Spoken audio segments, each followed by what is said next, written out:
je leur pisse au cul. De tout temps dans ce sport qui est le football, nous avons vu des joueurs voler et des jambes fracturées ou tordues dans tous les sens, et tout ceci par des tacles rageurs, par des joueurs souvent de caractère, qui sont les cauchemars des arbitres. Ayant toujours apprécié les joueurs de caractère, aujourd'hui c'est un top 10 des joueurs les plus violents dans le football, donc c'est parti la team.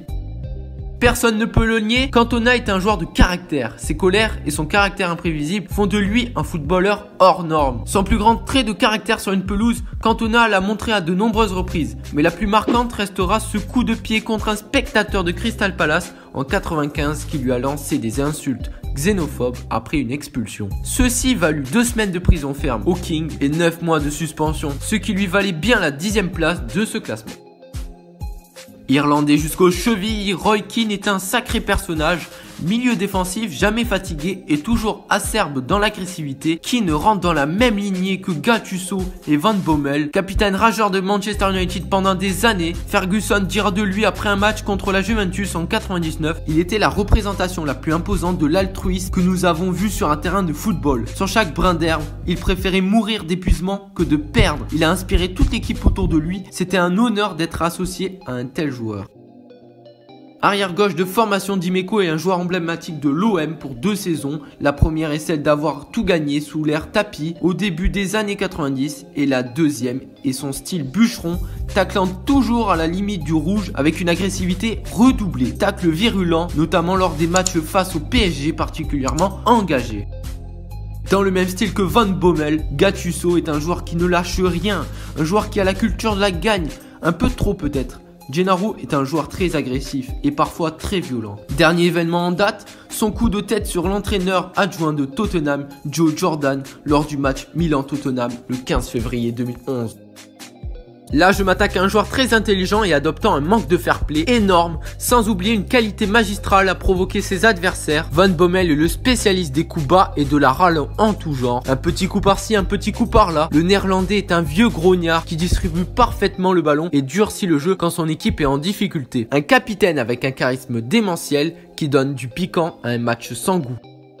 Connu pour être un excellent attaquant, Luis Suarez est avant tout un joueur très vicieux. Il est prêt à tout pour gagner. En effet, il simule beaucoup et provoque souvent ses adversaires. Luis Suarez n'hésite pas à mordre ses opposants. En effet, après avoir mordu Giorgio Chiellini à la Coupe du Monde 2014, l'attaquant uruguayen est suspendu pour 9 matchs et 4 mois. Une sanction qui a bien calmé Luis Suarez car il n'a jamais remordu depuis cet incident. Marco, c'est la classe à l'italienne, un joueur racé avec une allure folle lors de ses gestes pleins de sang-froid, comme les tacles au niveau des genoux, les coups de coude en pleine tête. Les supporters lui ont donné le surnom de Matrix à cause de son style très aérien. Lors de la finale de la Coupe du Monde 2006, Marco Materazzi est une icône nationale de l'autre côté des Alpes. L'ancien défenseur portugais du Real Madrid envoie autant de parpaings dans les jambes de ses adversaires que Cristiano Ronaldo ne marque de but dans son équipe. Sur le terrain, sa réputation n'est plus à faire. Demandez donc aux joueurs du Barça, aux coéquipiers de Javier Casquero, le joueur de Getafe, ce qu'ils en pensent. Une chose est sûre, le joueur n'est pas prêt à s'assagir. Il est toujours dur d'établir un palmarès sur le quota de fractures, mais on peut dire que ce bon Nigel me facilite la tâche. Surnommé la tondeuse par le journal L'équipe, lui-même se déclare comme un joueur violent. Je suis le destructeur de l'équipe. Une fois que mes attaquants ont perdu le ballon, l'adversaire n'a pas le droit de passer. Je suis là pour enrayer toute contre-attaque. C'est aussi simple que ça. C'est fait d'armes. En 2010, il brise la jambe de l'américain Stuart Holden. Il effectue un magnifique coup de pied dans la poitrine de l'espagnol Xabi Alonso et il provoque une double fracture tibia-péroné sur le français Hatem Ben Arfa. Mais malheureusement, le joueur n'est pas aussi rude en dehors du terrain, ce qui lui vaut seulement la 2e place. Bagarreur sur et en dehors du terrain, Rix, cigare écrasé dans l'œil, Joey Barton est plus digne du talent de catcheur, boxeur ou en tout autre sport de combat que d'un joueur de football. Ces différentes interventions permettent souvent à cette belle science que l'on appelle la médecine de s'illustrer. C'est donc pour l'ensemble de son œuvre que je lui décerne la première place de ce classement. Donc voilà, c'est la fin de la vidéo. Donc j'espère qu'elle vous aura plu. N'hésitez pas à liker la vidéo, à partager la vidéo, la commenter et aussi à vous abonner à ma chaîne. Ça me ferait super plaisir la team. Et moi je vous dis à la semaine prochaine pour une vidéo. C'était la peine du foot. Ciao!